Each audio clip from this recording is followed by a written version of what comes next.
बहुत स्वागत है। और जैसा कि आप जानते हैं कि हम लास्ट क्लास में पढ़ रहे थे कॉन्स्टिट्यूशनल डेवलपमेंट ऑफ इंडिया, जिसमें हमने फिनिश किया था कंपनी रूल या कंपनी के अधीन शासन। और फिर उसके बाद हमने स्टार्ट किया था पढ़ना क्राउन रूल या ताज के अधीन शासन, जिसमें हम दो एक्ट्स के बारे में बात कर चुके थे। सबसे पहले 1858 का गवर्नमेंट ऑफ इंडिया एक्ट यानी कि 1858 का भारत शासन अधिनियम, और दूसरा उसके बाद हमने बात की थी 1861 इंडियन काउंसिल एक्ट के बारे में या 1861 के भारतीय परिषद अधिनियम के बारे में। और भारतीय परिषद अधिनियम के तहत क्या क्या महत्वपूर्ण काम हुए थे वो सारी की सारी बातें हमने कर ली थी। तो चलिए बातचीत हमें वहीं से कंटिन्यू करनी है।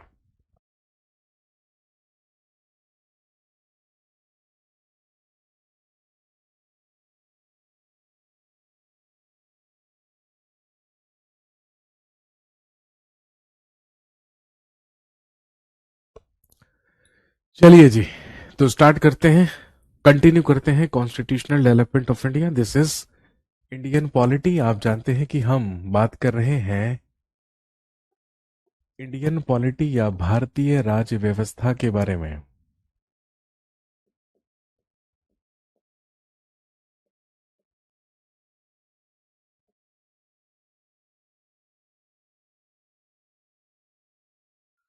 और इसमें हम पढ़ रहे थे अबाउट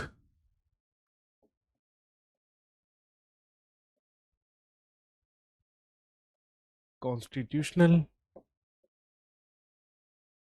डेवलपमेंट ऑफ इंडिया, यानी कि भारत का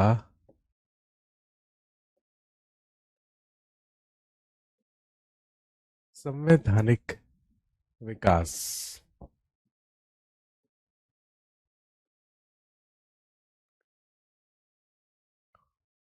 कॉन्स्टिट्यूशनल डेवलपमेंट ऑफ इंडिया या भारत का संवैधानिक विकास। कंपनी रूल हम फिनिश कर चुके हैं। हम बात कर रहे थे अबाउट क्राउन रूल, तो इसमें हम बात कर रहे हैं अबाउट क्राउन रूल या ताज का शासन।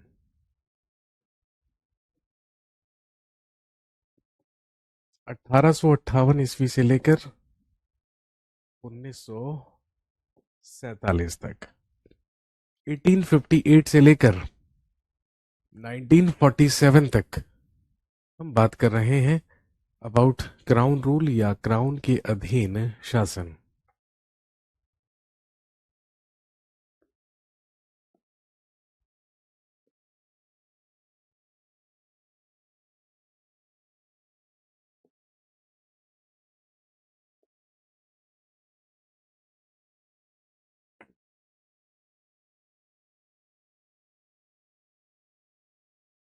अगला एक्ट पारित होने से पहले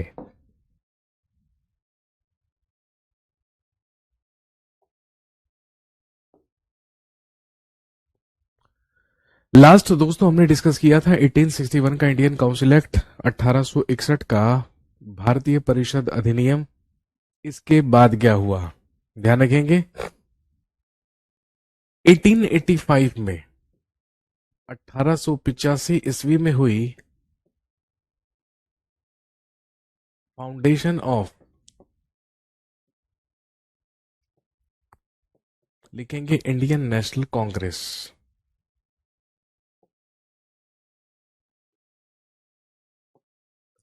सन 1885 ईस्वी में कांग्रेस की स्थापना हुई। और ध्यान रखेंगे the founder of Congress was Allan Octavian Hume. AO Hume के द्वारा या एलन ऑक्टेवियन यूम के द्वारा कांग्रेस की स्थापना की गई थी। कांग्रेस का सबसे पहला सेशन, कांग्रेस का सबसे पहला अधिवेशन या प्रथम अधिवेशन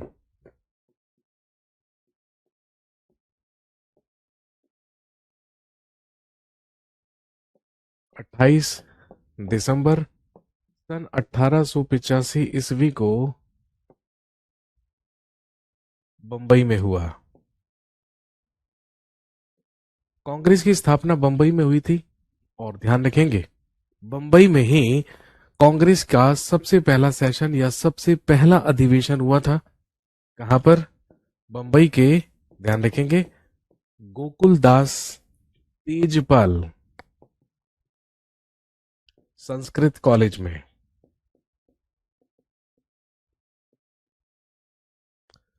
ये कांग्रेस का सबसे पहला सेशन, सबसे पहला अधिवेशन था जिसमें कांग्रेस के सबसे पहले अध्यक्ष, सबसे पहले प्रेसिडेंट, कांग्रेस के फर्स्ट प्रेसिडेंट या प्रथम अध्यक्ष बनाए गए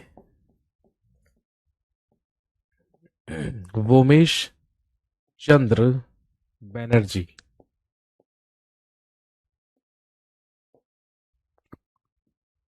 डब्ल्यू.सी. बनर्जी या वोमेश चंद्र बनर्जी को कांग्रेस का सबसे पहला अध्यक्ष बनाया गया। आपसे पूछेंगे कि जब कांग्रेस की स्थापना हुई थी तो उस समय भारत का वाइसरॉय कौन था?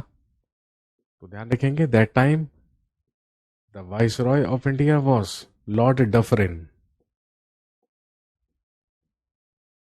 लॉर्ड डफरिन के कार्यकाल में कांग्रेस की स्थापना हुई थी।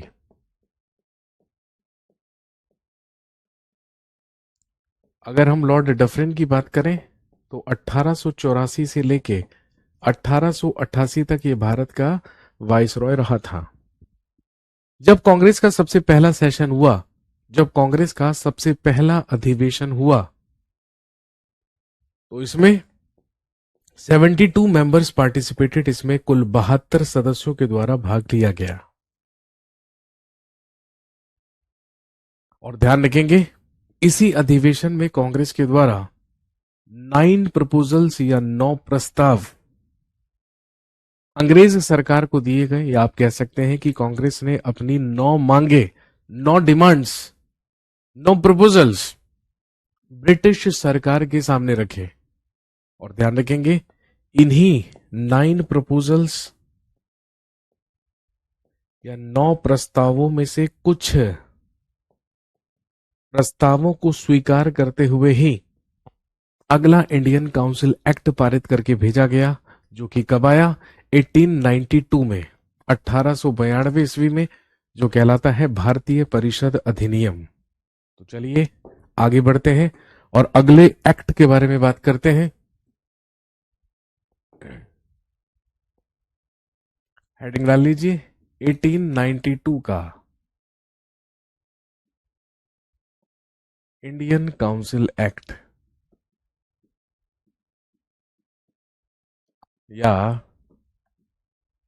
भारतीय परिषद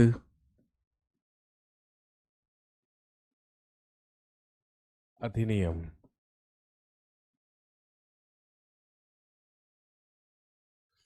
इंडियन काउंसिल एक्ट या भारतीय परिषद अधिनियम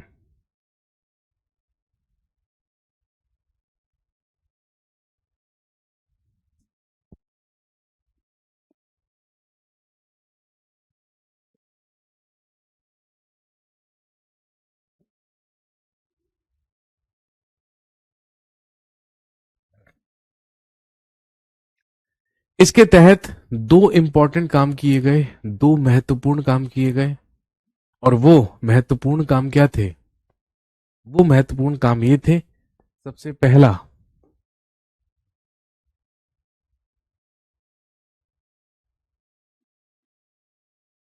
लिखेंगे, for the first time in India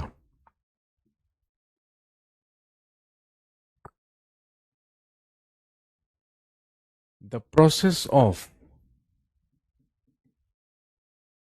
indirect elections was adopted।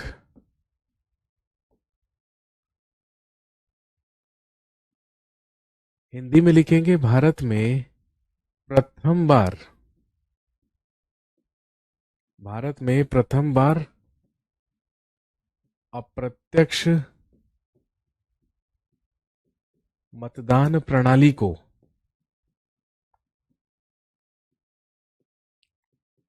अपनाया गया।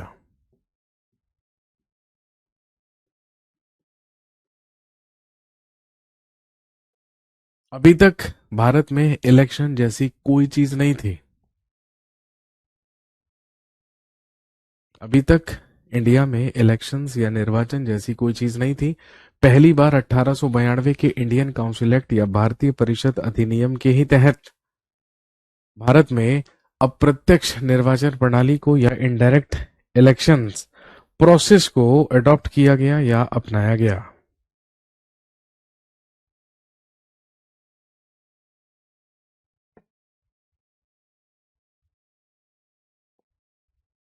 और दूसरा सबसे महत्वपूर्ण कार्य क्या हुआ?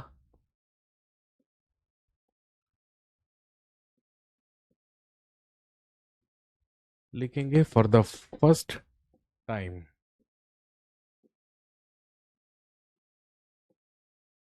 Indian members got the right to do debate on Indian budget. Hindi में लिखेंगे प्रथम बार भारतीय सदस्यों को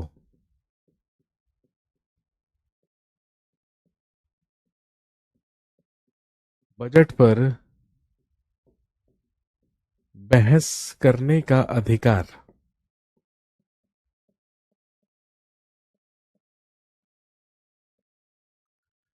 प्रथम बार भारतीय सदस्यों को बजट पर बहस करने का अधिकार प्राप्त हुआ।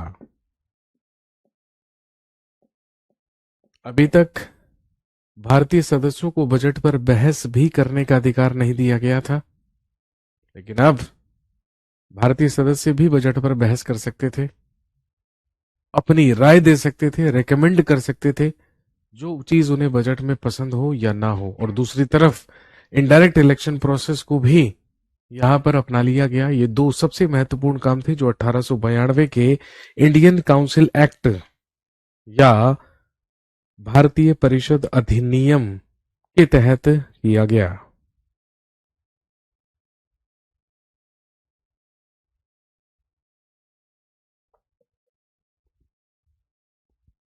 इसके अलावा एक काम और किया गया, लिखेंगे in central legislature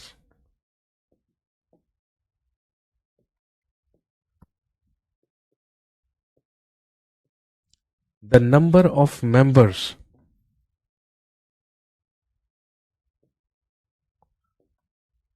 were decided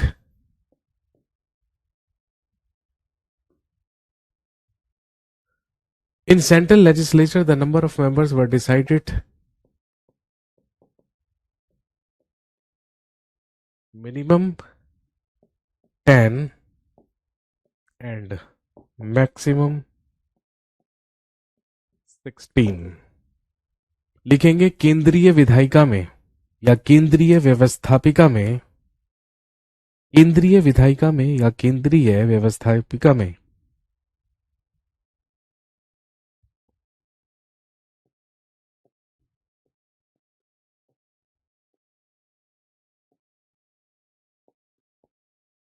केंद्रीय विधायिका में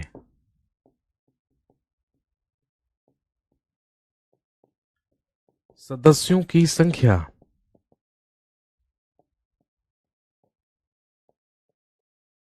न्यूनतम 10 एवं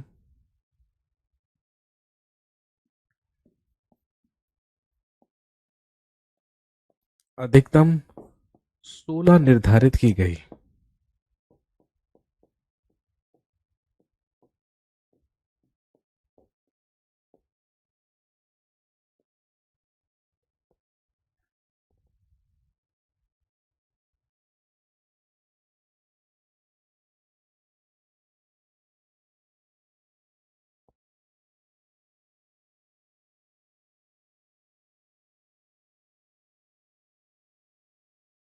क्लियर हो गई बात?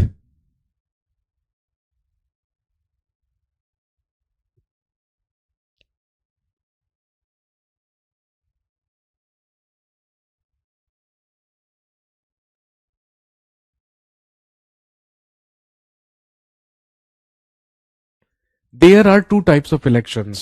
निर्वाचन दो प्रकार के होते हैं, एक कहलाते हैं डायरेक्ट इलेक्शंस, एक कहलाते हैं इनडायरेक्ट इलेक्शंस। तो डायरेक्ट इलेक्शंस तो वो इलेक्शंस होते हैं जिसमें डायरेक्टली जनता पार्टिसिपेट करती है, जैसे हम लोग पार्टिसिपेट करते हैं हर 5 साल के बाद। लोकसभा के इलेक्शंस और राज्यों की विधानसभा के इलेक्शन, दोनों के दोनों क्या कहलाते हैं? डायरेक्ट इलेक्शंस, क्योंकि जनता पार्टिसिपेट करती है, हम लोग पार्टिसिपेट करते हैं।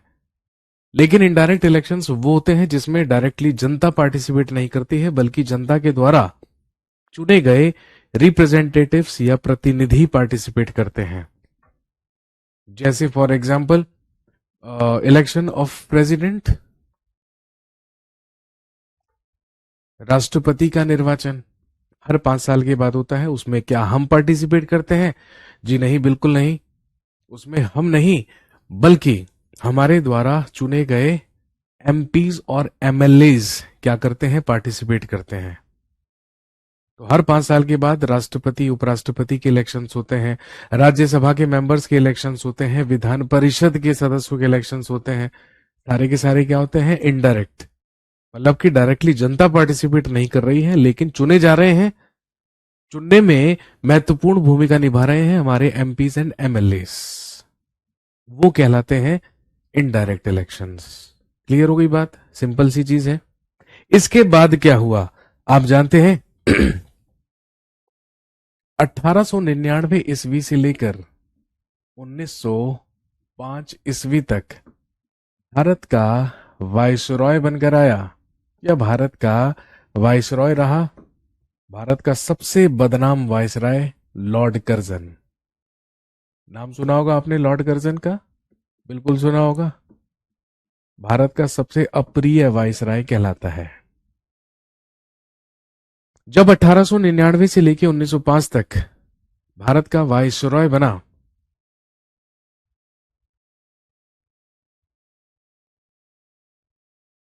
या भारत का वायसरॉय बनकर आया लॉर्ड कर्जन, तो लॉर्ड कर्जन ने देखा कि बंगाल के लोगों के अंदर नेशनलिज्म या राष्ट्रवाद की भावना बहुत ज्यादा बढ़ रही है, बहुत ज्यादा जागृत हो रही है। लॉर्ड कर्जन को इस बात से इनसिक्योरिटी हुई, और लॉर्ड कर्जन ने डिसाइड किया, लेट्स डिवाइड एंड रूल, फूट डालो और शासन करो की नीति के ही तहत लॉर्ड कर्जन ने एक ऐसा घिनौना काम किया जिसकी वजह से वो इतिहास में सबसे बदनाम वायसराय बन गया। जी हां, मैं बात कर रहा हूं लॉर्ड कर्जन के द्वारा 1905 में किए पार्टीशन ऑफ बंगाल की, यानी कि बंगाल के विभाजन की।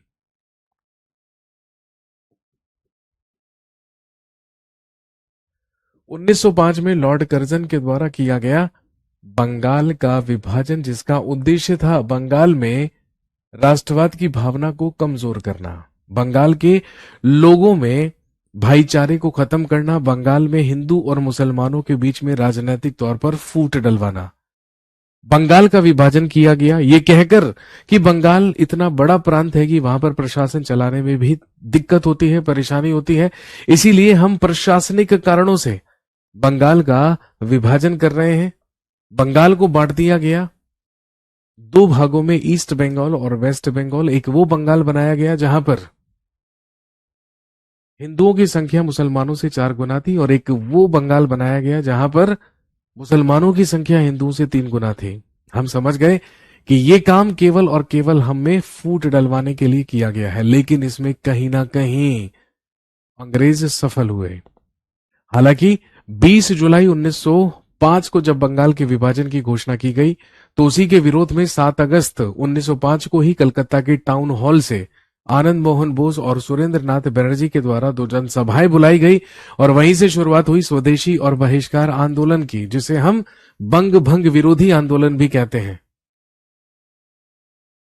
लेकिन कहीं ना कहीं अंग्रेज अपने मंसूबों में सफल हुए, क्योंकि कहीं ना कहीं अंग्रेज मुसलमानों के मन में ये बात डालने में सफल हो गए कि अगर कल को भारत में राजनीतिक अधिकार मिलेंगे तो सारे के सारे हिंदू ले जाएंगे, मुसलमानों के हाथों में कुछ नहीं आने वाला।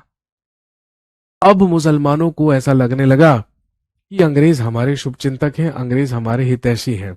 और यही रीजन था, यही कारण था कि अपने राजनीतिक अधिकारों को प्राप्त करने के लिए, कांग्रेस के प्रति घृणा पैदा करने के लिए और अंग्रेजों के प्रति निष्ठा पैदा करने के लिए 1905 में 1905 में एक और पॉलिटिकल पार्टी बनी, एक और राजनीतिक संगठन की स्थापना हुई।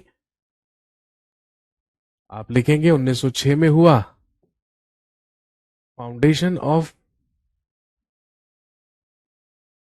All India Muslim League.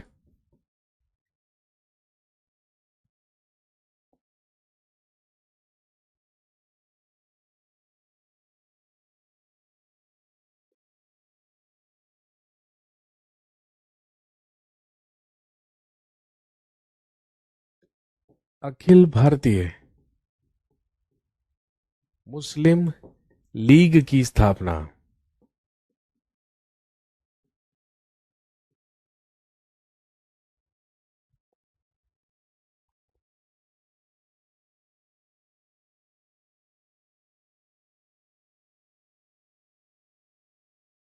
Muslim league का नाम आपने सुना होगा, डेफिनेटली सुना होगा। मुस्लिम लीग की स्थापना 1906 में बंगाल के विभाजन के बाद हुई थी।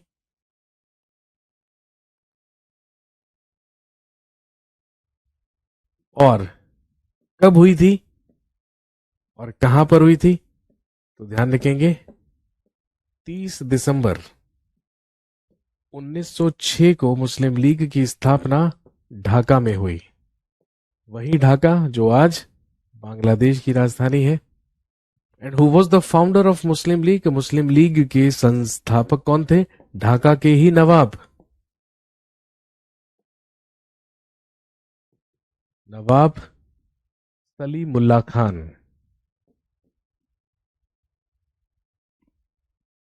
मुस्लिम लीग का हेडक्वार्टर या मुख्यालय लखनऊ हुआ करता था। और मुस्लिम लीग के स्थायी अध्यक्ष, परमानेंट प्रेसिडेंट हुआ करते थे आगा खान।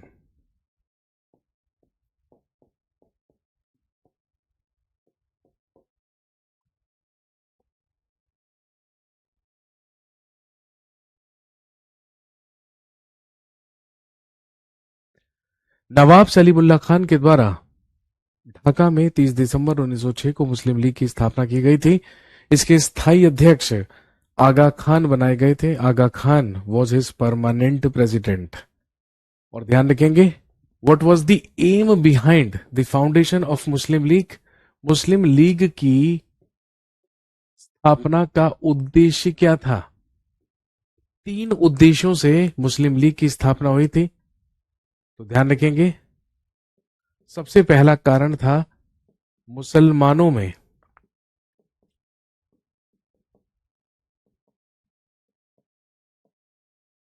अंग्रेजों के प्रति निष्ठा।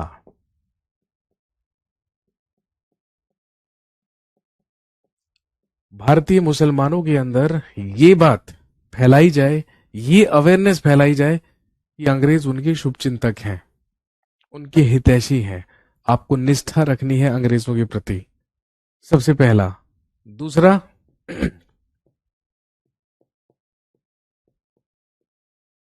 कांग्रेस के प्रति घृणा। स्वाभाविक सी बात है, जब अंग्रेजों का हितैषी बनेंगे, जब अंग्रेजों को अपना माई बाप समझेंगे, तो घृणा तो होनी ही है। किससे? कांग्रेस से। और तीसरा उद्देश्य, मुसलमानों के पॉलिटिकल राइट्स यानी कि राजनैतिक अधिकारों का संरक्षण।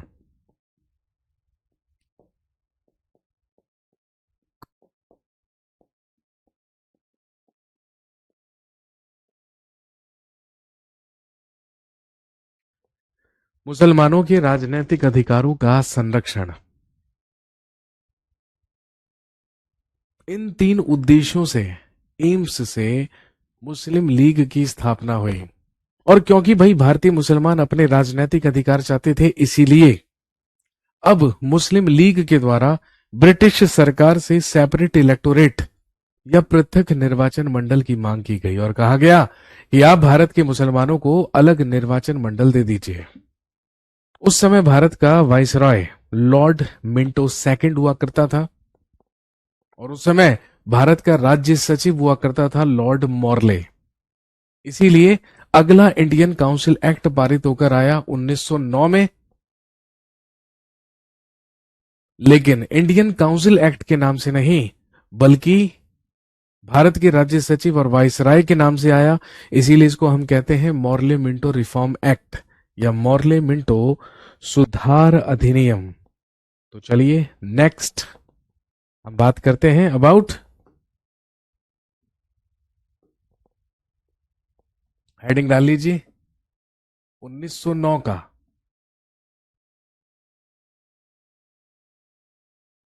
Indian council act.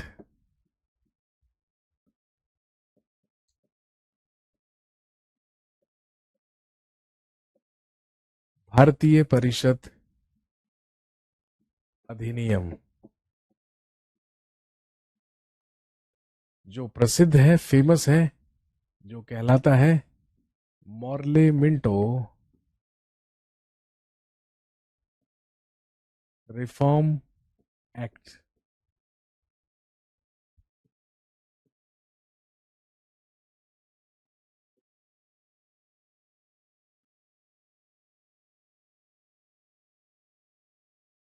Morley Minto सुधार अधिनियम, मॉर्ले मिंटो रिफॉर्म एक्ट या मॉर्ले मिंटो सुधार अधिनियम डिवाइड एंड रूल पॉलिसी के ही तहत, फूट डालो और शासन करो की नीति के ही तहत इस एक्ट को पारित करके भेजा गया था।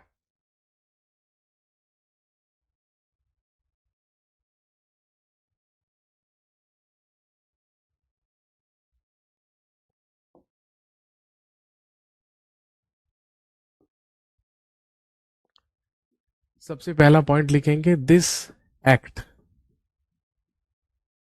was passed on the recommendations of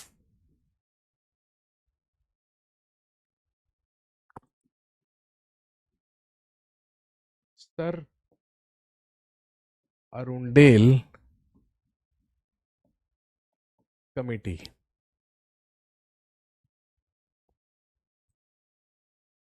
Hindi में लिखेंगे, यह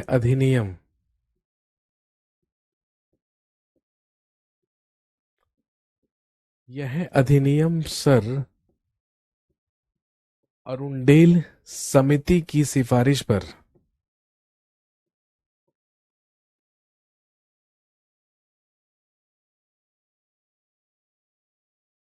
यह अधिनियम सर अरुणडेल समिति की सिफारिश पर पारित किया गया।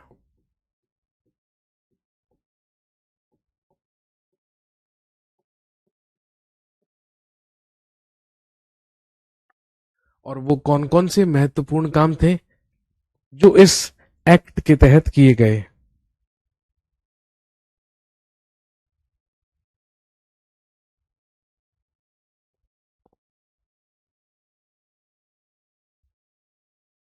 लिखेंगे, as per this act the number of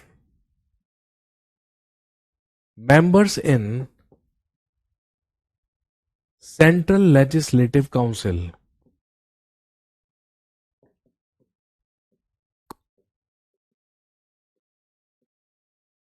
the number of members in Central Legislative Council was increased to 69। लिखेंगे, केंद्रीय विधान परिषद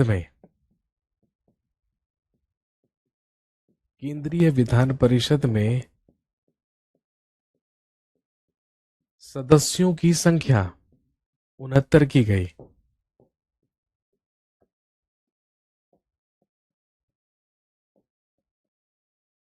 सबसे पहला काम जो 1909 के मॉर्ले मिंटो रिफॉर्म एक्ट के तहत किया गया।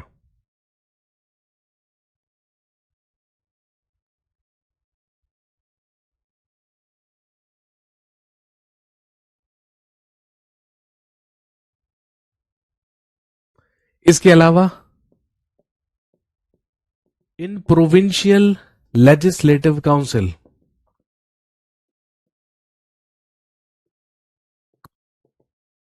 या आप हिंदी में लिख सकते हैं प्रांतीय विधान परिषद।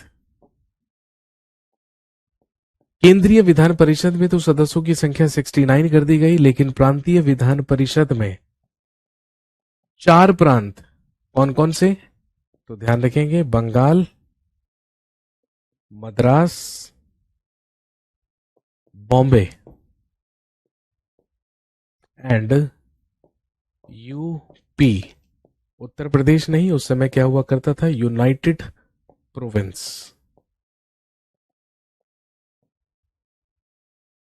प्रांतीय विधान परिषद बंगाल, मद्रास, बंबई और यूनाइटेड प्रोविंस में सदस्यों की संख्या 50 कर दी गई, 50 मेंबर्स।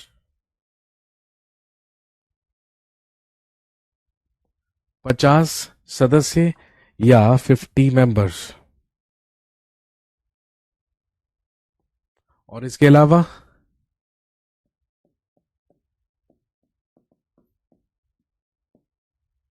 इन स्मॉल प्रोविंसेस,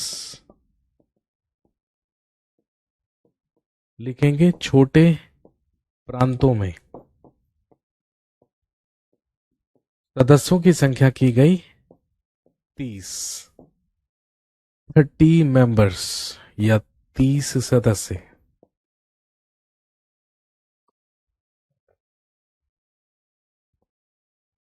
छोटे प्रांतों में सदस्यों की संख्या 30 कर दी गई या 30 कर दी गई।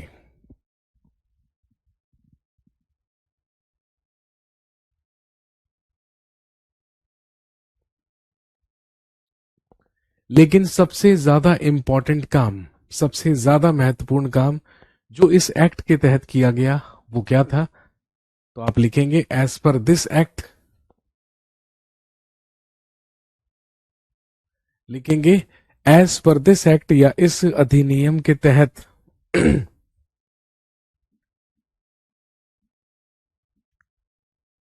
Professional and communal representation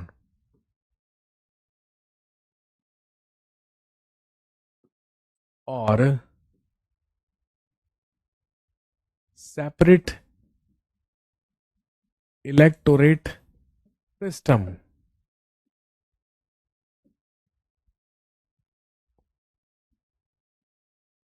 was started in India।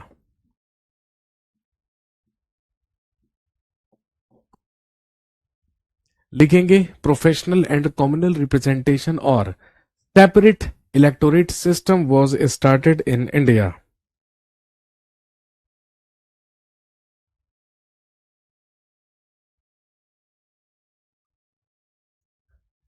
कहने का मतलब व्यावसायिक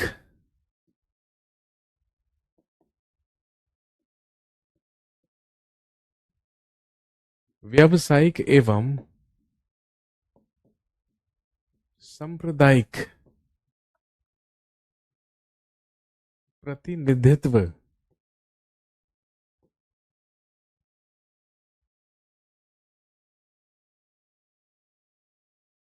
एवं पृथक निर्वाचन मंडल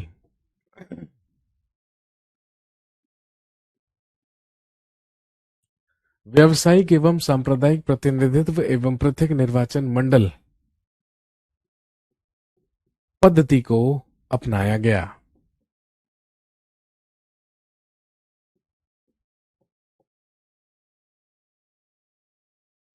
इसका मतलब क्या था, इसका मतलब था Muslims of India, Muslims of India got a separate electorate.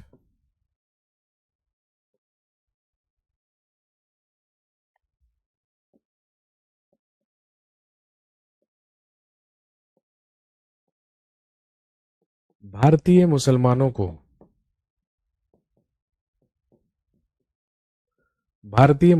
को पृथक निर्वाचन मंडल दिया गया।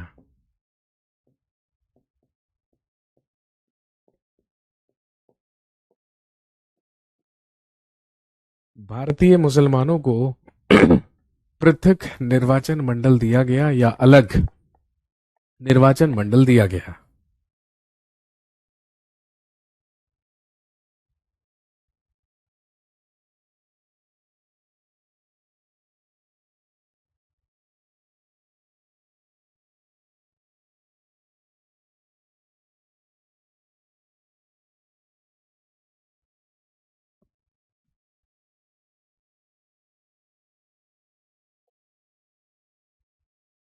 दो इंपॉर्टेंट काम और हुए। First time two Indian members were included in the Indian Council and the Council of Viceroy.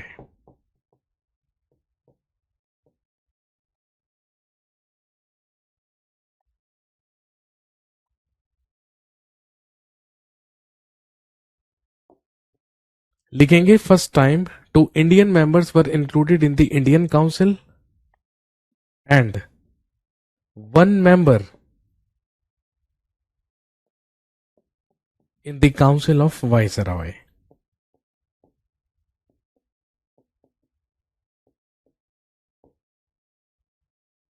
Hindi में लिखेंगे प्रथम बार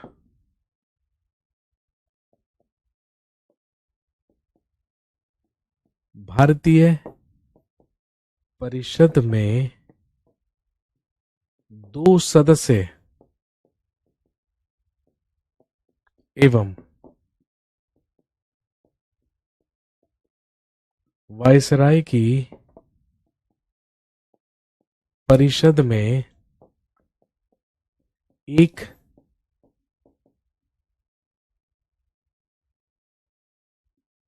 भारतीय सदस्य को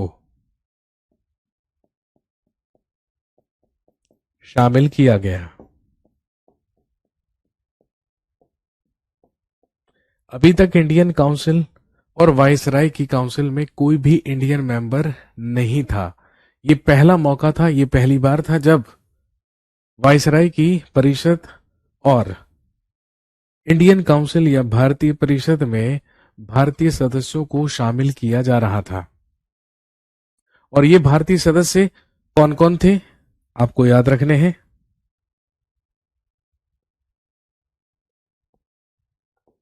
सबसे पहले याद रखेंगे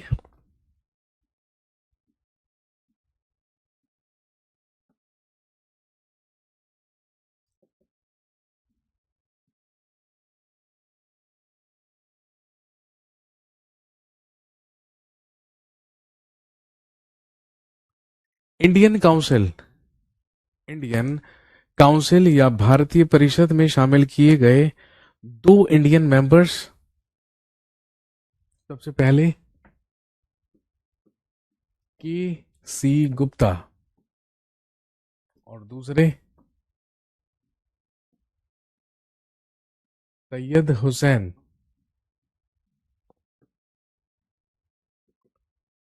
बिलग्रामी।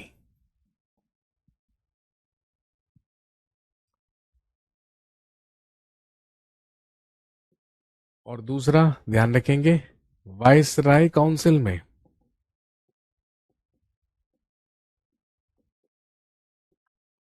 या वाइसराय परिषद में लीगल मेंबर की तरह या विधि सदस्य के रूप में लीगल मेंबर या विधि सदस्य के रूप में शामिल किया गया एक और इंडियन मेंबर को, जो कौन थे? एसपी सिन्हा। ये सारे के सारे वो महत्वपूर्ण काम थे जो कि इंडियन काउंसिल एक्ट 1909 या मॉर्ले मिंटो रिफॉर्म एक्ट के तहत किए गए थे।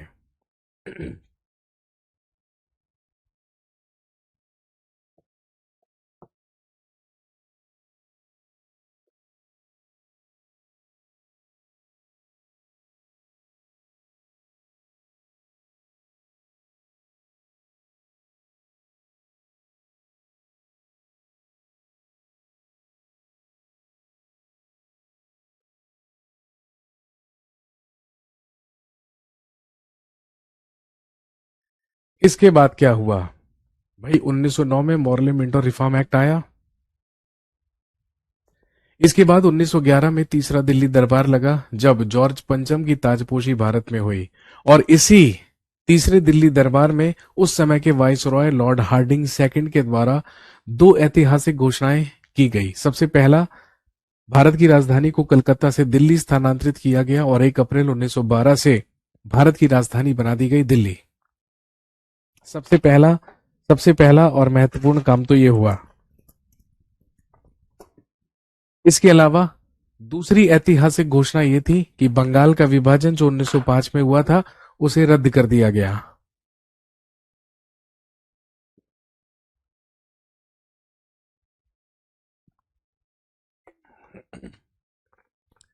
Partition of Bengal was cancelled, या बंगाल के विभाजन को पूरी तरीके से रद्द कर दिया गया। इसके बाद 1914 में शुरू हुआ फर्स्ट वर्ल्ड वॉर या प्रथम विश्व युद्ध। 1914 से लेकर 1918 तक फर्स्ट वर्ल्ड वॉर चला। लेकिन आप अच्छी तरीके से जानते हैं कि जब ब्रिटेन के द्वारा तुर्की पर आक्रमण करके तुर्की को छिन्न भिन्न कर दिया गया तो कहीं ना कहीं भारतीय मुसलमानों की धार्मिक आस्थाओं को ठेस पहुंची। क्योंकि अंग्रेजों ने फर्स्ट वर्ल्ड वॉर से पहले कहा था कि भारतीय हमारा सहयोग करें तो हम फर्स्ट वर्ल्ड वॉर के बाद भारतीयों को राजनीतिक अधिकार प्रदान करेंगे, राजनीतिक अधिकार देंगे। लेकिन मुसलमानों को कहीं ना कहीं इस बात की इनसिक्योरिटी हो रही थी कि ब्रिटेन और तुर्की दोनों एक दूसरे के खिलाफ थे फर्स्ट वर्ल्ड वॉर में, क्योंकि तुर्की का सुल्तान ही तो इस्लामिक खलीफा हुआ करता था, इस्लामिक सबसे बड़ा धर्मगुरु हुआ करता था। तो भारतीय मुसलमानों की भी तो आस्थाएं इस्लामिक खलीफा के साथ जुड़ी हुई थी। लेकिन अंग्रेजों ने, ब्रिटिश सरकार ने आश्वासन दिया कि हम तुर्की के खिलाफ कोई कार्रवाई नहीं करेंगे, लेकिन ऐसा नहीं हुआ। ब्रिटेन ने तुर्की पर आक्रमण करके उसे छिन्न भिन्न कर दिया। कहीं ना कहीं भारतीय मुसलमानों के धार्मिक आस्थाओं को ठेस पहुंची और उन्होंने कहा कि अंग्रेज किसी के हितैषी नहीं, ये किसी के सगे नहीं। और क्योंकि भारतीय मुसलमानों के मन में अंग्रेज सरकार के प्रति घृणा उत्पन्न हुई, नाराजगी उत्पन्न हुई, तो स्वाभाविक सी बात थी कि घनिष्ठता बढ़नी थी, नजदीकी बढ़नी थी कांग्रेस से। इसीलिए जब कांग्रेस का वार्षिक अधिवेशन 1916 में लखनऊ में संपन्न कराया गया तो लखनऊ में कांग्रेस और मुस्लिम लीग दोनों का अधिवेशन एक साथ हुआ। कांग्रेस की अध्यक्षता अंबिका चरण मजूमदार कर रहे थे, तो उधर मुस्लिम लीग की अध्यक्षता कर रहे थे मोहम्मद अली जिन्ना। और दोस्तों, इसी ऐतिहासिक लखनऊ अधिवेशन में दो महत्वपूर्ण काम हुए। एक हुआ लखनऊ समझौता, लखनऊ पैक्ट, यानी कि a pact between Congress and Muslim League. अभी तक भारतीय मुसलमान सेपरेट इलेक्टोरेट या पृथक निर्वाचन मंडल पर अड़े हुए थे, लेकिन जब लखनऊ समझौता हुआ तो यह समझौता हुआ कि अब भारतीय राजनीति में जो मुस्लिम लीग होगी या जो मुसलमान होंगे उनका जो प्रतिनिधित्व होगा वो उनकी संख्या के ही अनुपात में होगा। और दूसरी बात, और दूसरा महत्वपूर्ण काम यह हुआ कि वो कांग्रेस जो 1907 में सूरत अधिवेशन में नरम दल और गरम दल में बट गई थी, मॉडरेट्स और एक्सट्रीमिस्ट्स में बट गई थी, अब एक बार नरम दल और गरम दल का भी आपस में मिलन हो गया। कहने का मतलब कहीं ना कहीं कांग्रेस और मुस्लिम लीग के बीच में घनिष्ठता बढ़ी, हिंदू और मुसलमान एक साथ फिर से आए, क्योंकि उन्हें समझ में आ गया कि अंग्रेज मुसलमानों का भी भला नहीं कर रहे हैं। 1917 में उस समय भारत का राज्य सचिव लॉर्ड मॉन्टेग्यू हुआ करता था। लॉर्ड मॉन्टेग्यू ने एक ऐतिहासिक घोषणा की और कहा कि हम फर्स्ट वर्ल्ड वॉर के बाद भारतीयों को राजनीति में अधिक महत्व देंगे, अधिक प्रतिनिधित्व देंगे। भारतीयों का अधिकार है अपना संवैधानिक निर्माण करने का, तो उसका अधिकार उन्हें दिया जाएगा। हम बेहद खुश हो गए। हमें लगा कि यार अब तो वारे के न्यारे हो गए, अब तो मजा आ जाएगा, हमें भी राजनीतिक अधिकार दिए जाएंगे। लेकिन हम इंतजार कर रहे थे कुछ अच्छा होने का, लेकिन आप जानते हैं 1919 में रॉलेट एक्ट हमारे पास भेज दिया गया, जो कि एक ब्लैक लॉ, जो कि एक काला कानून था। भारत में बढ़ती हुई क्रांतिकारी घटनाओं को कंट्रोल करने के लिए, समाप्त करने के लिए, कम करने के लिए रॉलेट एक्ट पारित करके भेजा गया, जिसके तहत यह प्रोविजन कर दिया गया किसी भी व्यक्ति को संदेह के बिना पर गिरफ्तार करके उस पर बिना ट्रायल, बिना मुकदमे के ही उसे पनिश किया जा सकता है, दंडित किया जा सकता है। हमने कहा यह कैसा कानून है, ये तो बिना वकील, बिना दलील और बिना अपील का कानून हुआ। तो जहां एक तरफ 1919 में रोलेट एक्ट पारित करके भेजा गया, वहीं दूसरी तरफ अगला इंडियन काउंसिल एक्ट भी 1919 में ही पारित करके भेजा गया, which is known as Montagu Chelmsford reform act. तो चलिए आगे बढ़ते हैं। ये सारी की सारी कहानी जो मैंने आपको बताई, ये सब हिस्ट्री में आपको पढ़ाई जाएगी। ये पॉलिटी है, तो इसलिए अभी कहानी सुन लीजिए। जब हम हिस्ट्री में इंडियन नेशनल मूवमेंट पढ़ते हैं, भारतीय राष्ट्रीय आंदोलन पढ़ते हैं, इन सारी की सारी घटनाओं के बारे में हम वहां पर चर्चा करते हैं। आई होप कहानी सुन के आपको मजा आया होगा, लेकिन ज्यादा जानना है तो आप हिस्ट्री की क्लास में भी मेरे साथ जुड़ जाइए। इसके बाद 1919 में आया अगला Indian council act.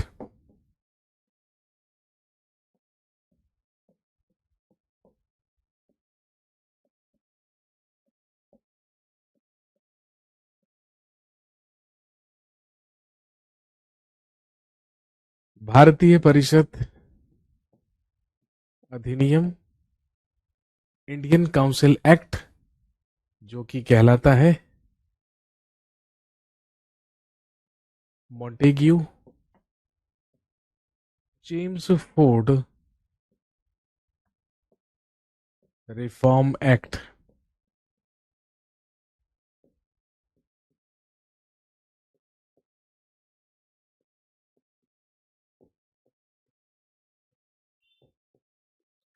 Montagu Chelmsford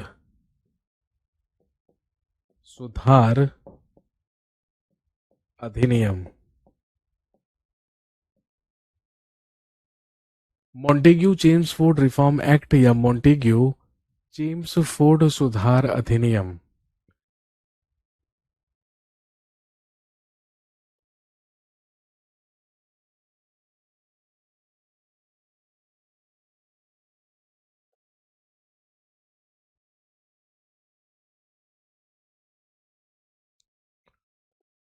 क्या क्या महत्वपूर्ण काम इस एक्ट के तहत किए गए? सबसे पहला,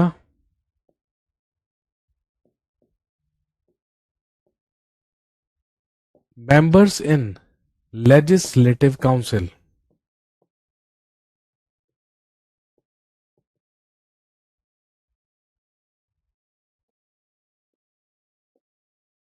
लिखेंगे वर decided, members in a legislative council were decided minimum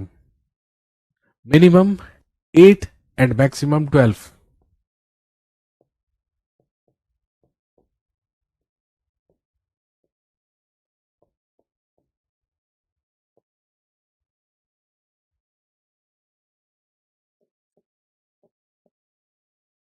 केंद्रीय विधान परिषद में, केंद्रीय विधान परिषद में सदस्यों की संख्या, सदस्यों की संख्या न्यूनतम 8 एवं अधिकतम 12 निर्धारित की गई।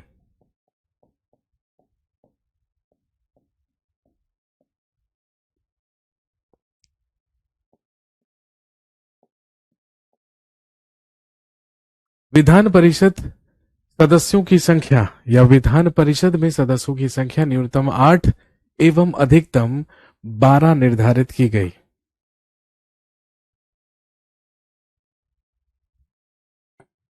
अगला और सबसे महत्वपूर्ण काम लिखेंगे, as per this act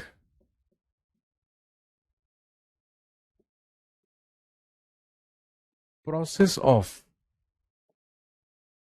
direct elections was started and women got the vote right as well.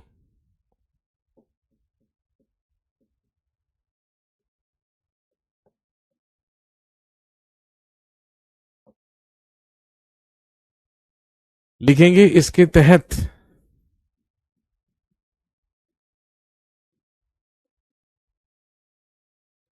इसके तहत प्रत्यक्ष निर्वाचन प्रणाली को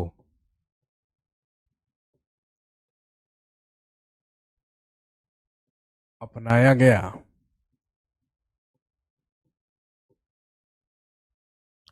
इसके तहत प्रत्यक्ष निर्वाचन प्रणाली को अपनाया गया एवं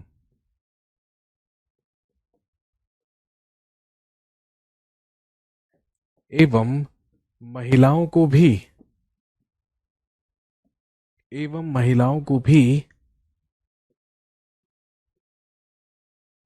मताधिकार दिया गया।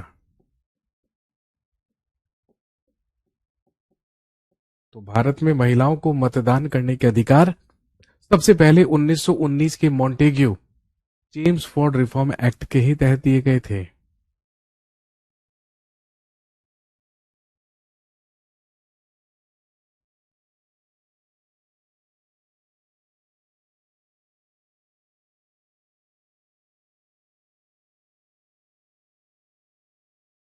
नेक्स्ट लिखेंगे, अ diarchy was applied in provinces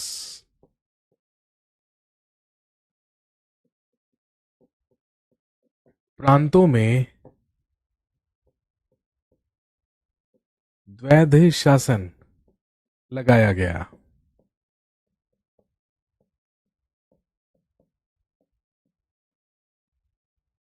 a diarchy was applied in provinces प्रांतों में द्वैध शासन लगाया गया। Salaries of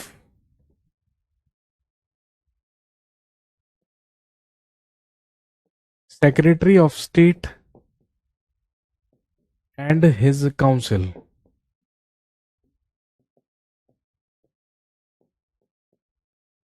was started paying from Britain again।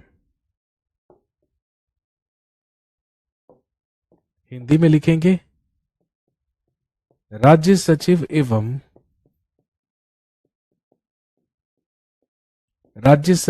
एवं उसके सदस्यों के वेतन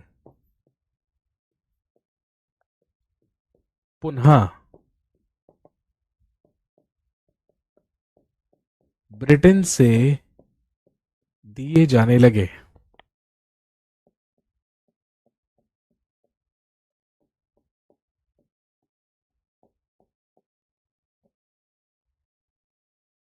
भारतीय राजस्व या भारतीय राज्य सचिव एवं उसके सदस्यों के वेतन या उसकी परिषद के सदस्यों के वेतन पुनः ब्रिटेन से दिए जाने लगे, जो कि अभी तक इंडियन रेवेन्यू या भारतीय राजस्व से दिए जा रहे थे। नेक्स्ट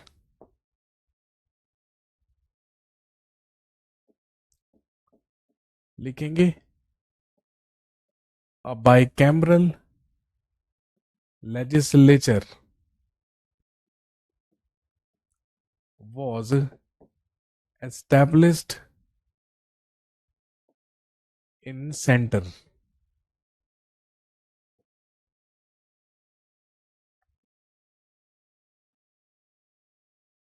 हिंदी में लिखेंगे केंद्र में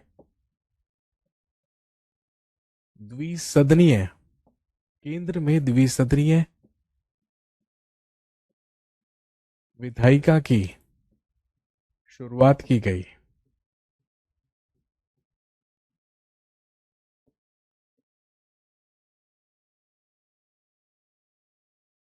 A bicameral legislature was established in center. केंद्र में द्विसदनीय विधायिका की शुरुआत की गई।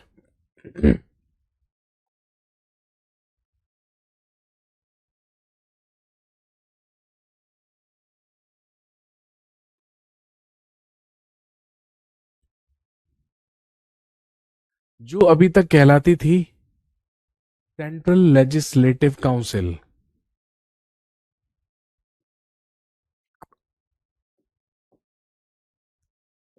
या केंद्रीय Vidhan Parishad,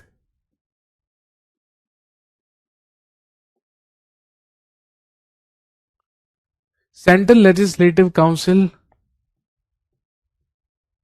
now became state council.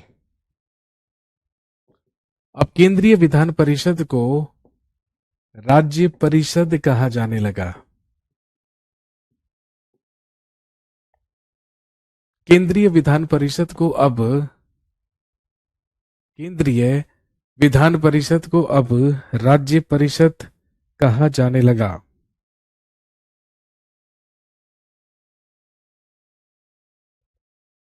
जिसमें सदस्यों की संख्या निर्धारित की गई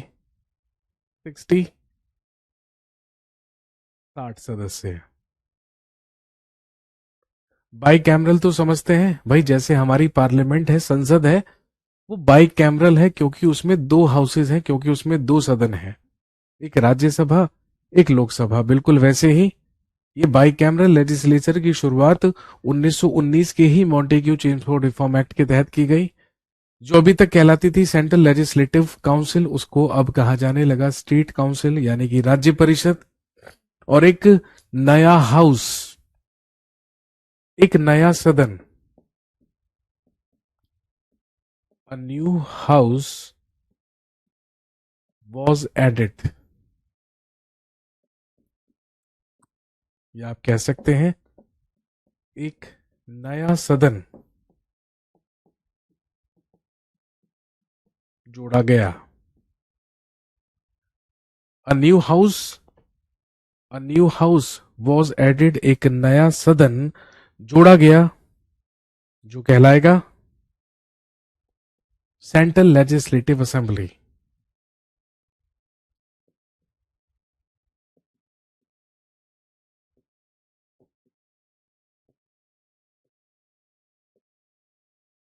जिसे कहेंगे केंद्रीय विधानसभा, जो कहलाएगा सेंट्रल लेजिस्लेटिव असेंबली, या जो कहलाएगा केंद्रीय विधानसभा।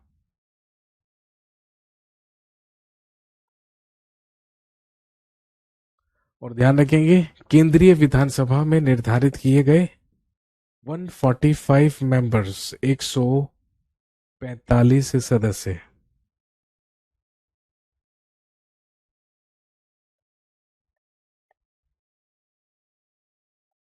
ये सारे के सारे वो इंपॉर्टेंट काम थे, ये सारे के सारे वो महत्वपूर्ण कार्य थे जो किए गए इंडियन काउंसिल एक्ट 1919 के तहत।